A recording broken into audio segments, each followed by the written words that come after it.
सिंध के सीनियर वजीर शर्जील इनाम मेमन ने वाज़ेह किया कि अब कोई भी हैवी ट्रैफिक बगैर फिटनेस सर्टिफिकेट के सड़क पर नहीं चल सकेगी।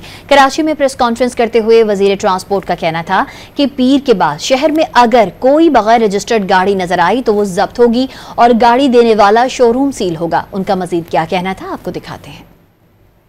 जितने भी ट्रॉलर्स हैं, जितने भी टैंकर्स हैं, जितने भी डंपर्स हैं, जितनी भी बसेज हैं, जितनी भी आपकी हैवी ट्रैफिक है, उनको महकमा ट्रांसपोर्ट जो है वो उनकी फ़िटनेस करवाएगा और फिटनेस सर्टिफिकेट रखना उनको लाजमी होंगे। अगर वो किसी गाड़ी की फिटनेस सर्टिफिकेट नहीं होगा तो रोड पे नहीं चल सकेगी। कोई भी शोरूम से आप अगर गाड़ी खरीदने जाएंगे तो आप खरीद सकते हैं, लेकिन गाड़ी शोरूम से बाहर तब आएगी जब आप उसको रजिस्टर करवाएंगे। मंडे के बाद कोई भी गाड़ी अगर शोरूम से बिकी अनरजिस्टर्ड तो उस शोरूम को सील किया जाएगा, कार शोरूम को, और वो गाड़ी इंपाउंड होगी।